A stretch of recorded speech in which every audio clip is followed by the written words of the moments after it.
మానస సరోవరం యాత్రకు వెళ్లి చిక్కుకున్న తమను సొంతూళ్లకు చేర్చాలని వేడుకుంటూ 21 మంది తెలుగు యాత్రికులు వీడియో విడుదల చేశారు. చైనా సరిహద్దుల్లో దిక్కుతోచని స్థితిలో ఉన్నామంటూ ఆవేదన వ్యక్తం చేశారు. ఈ నెల 2న విశాఖ నుంచి మానస సరోవరం వెళ్లినట్లు చెప్పారు. నేపాల్లో అల్లర్ల దృష్ట్యా చైనా సరిహద్దులో తమను టూర్ ఆపరేటర్ నిలిపివేశారని వాపోయారు. ప్రభుత్వం వెంటనే స్పందించి స్వగ్రామాలకు తీసుకురావాలని అభ్యర్థించారు.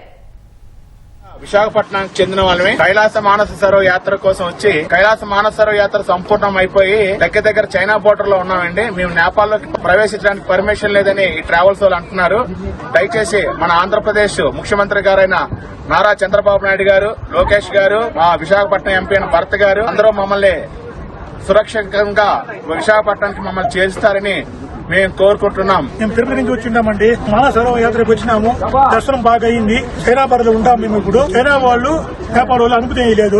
ఆ అనుమతి ప్రధానించమని ఆంధ్రప్రదేశ్ ముఖ్యమంత్రి గారిని కోరుకుంటున్నాను. ఈరోజు విశాఖపట్నం నుండి 8 మంది మానస సరోవర యాత్రకు రావడం జరిగింది. అలాగే తిరుపతి నుండి, విజయవాడ నుండి, హైదరాబాద్ నుండి కూడా 21 మంది టోటల్ గా మన ఆంధ్రప్రదేశ్ నుండి రావడం జరిగినప్పుడు కూడా యాత్ర అయితే సంపూర్ణంగా పూర్తి చేసుకున్నాం.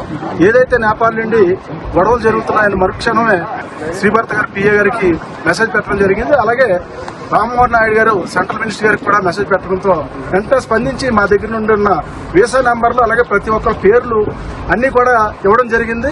అయితే స్టేట్ గవర్నమెంట్ ఏ విధంగా అయితే రెస్పాండ్ అయిందో అదే విధంగా ఇక్కడైతే మటుకు టిబెట్ గవర్నమెంట్ అలా చైనా గవర్నమెంట్ అయితే మటుకు అనుకూలంగా ఆయన పరిస్థితిలో లేదు. మా పరిస్థితులు కొద్దిగా మీరు అనుకూలంగా చేసేటట్టు చూడాలని ఆంధ్రప్రదేశ్ గవర్నమెంట్ కోరుతూ సెలవు తీసుకుంటాం.